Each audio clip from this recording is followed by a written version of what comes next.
It's time for me to take y'all to another level. My name is Rodney Perry, professional stand-up comedian. Hell, Rodney, you can do that? So I went online, boop, boop, boppity, bip, bop. Welcome to MyMrRight.com. Now, if you're even on this site, you're looking for the seemingly unattainable, Mr. Right. Cycle is my top draw. But ever since your girl Lisa came into his life and got his nose wide open, he all of a sudden don't want to take no crime. Don't do this to me. You knew this was coming. You cannot pull this on me right now. It's already done. I shouldn't have to chase you down for my money.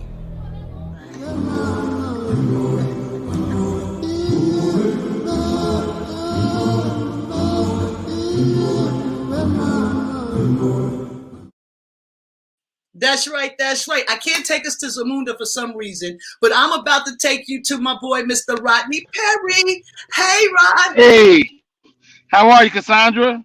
I'm doing great. How are you? Wonderful, wonderful. Can you hear me okay? I can hear you okay. You can actually bring it down a little because you sound a little staticky, but you seem like are you on your Bluetooth, in your speakerphone, in your Rolls Royce? No, I'm actually on the set. I'm working on another project today, and I just want to make sure I got on here with you because I love your show. Thank you so very much. Well, Mr. Perry, we are excited to be here. I've talked about Red Fox, Richard Pryor, because those are comics that I watch. Eddie Murphy, and Eddie, I was just playing you know, because I don't want nobody to get mad and be like, you just dissed Eddie Murphy. It was a joke. I'm a comedian, okay? Their comedic timing was amazing, but I've watched you. I think I even caught you in Orangeburg, South Carolina, some years ago. Okay, before we talk about coming to America, why don't you just tell us a little bit about yourself, Mr. Perry? Well, I'm a stand-up comedian, been traveling around the country for the better part of the last 30 years. And, I was on with Monique on the Monique show and, made a transition from there to a couple of movies that you may know, Medea's Big Happy Family or Johnson Family Vacation. And in the meantime, raising a family with my wife for 25 years and my children. Now, you said we're going to compact all of that. We're going to first start off with, first I want to say, I'm so glad you're here and the fact that you're looking healthy because in September, right before your birthday, 2017, you had a stroke. Okay, so let's start there. Let's say God bless you and you had COVID. So I'm just thankful that you're here and that you're healthy. Okay, for first and foremost. Okay, so that's what I have to say first. Now, 25 years, yes. 6 kids? Yes. 5 girls, 1 boy? 6 kids, 5 girls, a wife that continues to put up with me and this business. And yes, I am a stroke survivor. Like you said, 4 years ago, went through that ordeal and learned some life lessons because of it. And because of it, I'm taking care of myself and living a great life, with no regrets. Exactly. And you have, because you from an early beginning, you knew God had you because your mom was a pastor, your grandmother was a pastor. So you have nothing but there's no way you can think anything's going to happen because God got you. So I can tell that's how you've been working and working your business and doing it. I'll say like this. I had those great, that foundation with my mother and my grandmother, but, I was scared a little bit, but God is in the business of proving who he is. And he proved to me many times, whether it was a stroke or whether it was COVID or seeing him working in my family and my children's life as well. So now we've got you're here, you're healthy, you're on sets, you're doing big things, okay? And then you get on. First, I'm gonna start before the Monique. Your introduction to Monique is her taking your wife shopping on a shopping spree. Yeah, that is a fact. So I was doing a comedy show in LA at a comedy club, and I get a call a couple of days later, and it's Monique. And I had never talked to her on the phone or at all as a human being. And she called me out of the blue. She said, "Don't take this the wrong way, but can I take your wife on a shopping spree?" And she did. And she took my wife out and probably spent like a couple of grand in our house that day. And it was really a great moment, And I asked her, I said, "How do I pay you back?" She said, "You don't pay me back. You bless some comic the way I'm blessing you someday." So that was my introduction to her. And we've been fast friends ever since. Co-hosting shows together, okay, making things happen. Then you go over to Bounce Television and you keep it. You just chilling. Like you're the mayor of Bounce. Right. You don't think right? Exact. So Coming to America 2. Tell us how the audition, how did it come about, you being a part of it? Well, I know you talked to Nav, man. Nav and I went in there, the same day, and it was probably 50 other guys that looked like us, short, dark guys, and I think they knew what ballpark they wanted us to be in physically, and we went in there, and Nav went in, I think before me, and I came in just after him, and the great part is Nav and I have been in like 3 other movies together, and so it was an honor and a privilege to get a chance to take this journey with one of my friends. We've toured together, and then to have Nav Green to take this Coming to America journey with was nothing short of amazing. You guys seem like the whole family, your chemistry. I'm gonna drop this for you just to show about your chemistry on the set. Mary, you just gonna leave? Y'all know my PlayStation ain't going nowhere. I mean, what about all your stuff? It all sucks. Y'all can have it. So Nav was telling us about, some of the stuff that was left on the floor. Tell us about some of the stuff that you felt that you did that was left on the cutting room floor from this particular movie.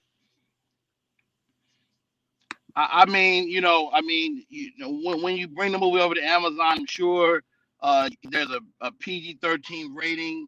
There's any number of reasons why things end up out of a movie, but I've been cut all the way out of a movie before. So the fact that my face is still in the movie and I'm still talking, that is a win. But we had some jokes about Harriet Tubman that was in this movie. We had some more opportunities. We did some improvisation stuff that Eddie Murphy kind of helped us with on set that didn't end up in the movie. So it was some great moments, man. And but I'm not mad at all. I mean, it's a blessing to had an opportunity to be in the classic. Exactly. I was wondering, as a fan of the movie, were you a fan of the first movie? Absolutely. Yes, ma'am. I definitely was a fan. And so the script I read and the script y'all saw is two different things. So as I think they serviced the first movie, and hopefully there'll be a director's cut one day where you guys get to see what I read. Yeah, that's what I was saying. That's what I was saying.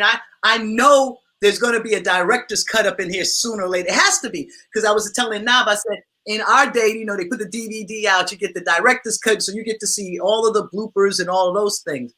If you had to take a lesson from this movie, what lesson, and working on the set with greats like Eddie Murphy and Arsenio Hall and James Amos and Nav Green and Clint Smith, what would it be? You know what? Eddie Murphy, to me, well, one, he's the reason I do stand up. And beyond that, to watch him walk around that set and be regal, what I walked away with, my takeaway was Black excellence. Whether it's the King of Zamunda, whether it's Sherry Headley, who really was like being around royalty, really being around the Queen, whether it's our family, myself, Nav Green, Leslie Jones, and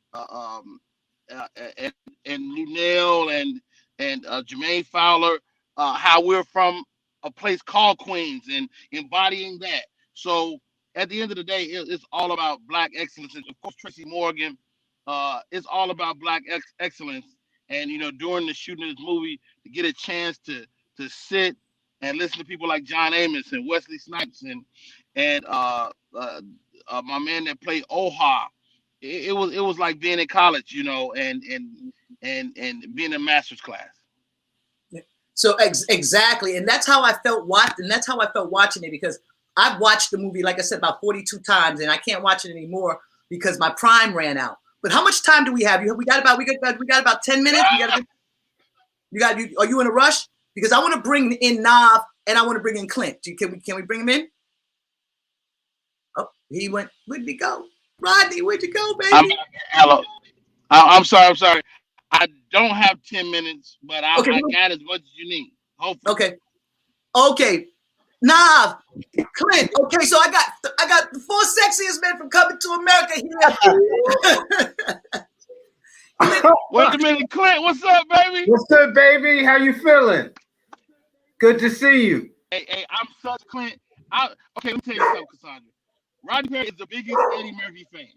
So Clint Smith is a legend in his own right. And you know what I always think about Clint? Black Talk. Oh, really? Why, huh? What happened? I always Why think is about Black Talk on Saturday Night Live. Yeah, Oh. Oh, you're right. Yeah. Yo, and the Clint, thing do you about it. remember? You remember us meeting in LA at that restaurant? Which restaurant? We met years ago. What was that? It's like on Western. It was like a soul food restaurant on Western. Oh, fuck yeah. I'm pardon my language. I keep cursing. Yeah. As long as you don't say the N-word. You told me some of the stories. Yeah, that was The N-word. Hey yo, you know I be all in the ghetto wherever I go. I gotta find the ghetto.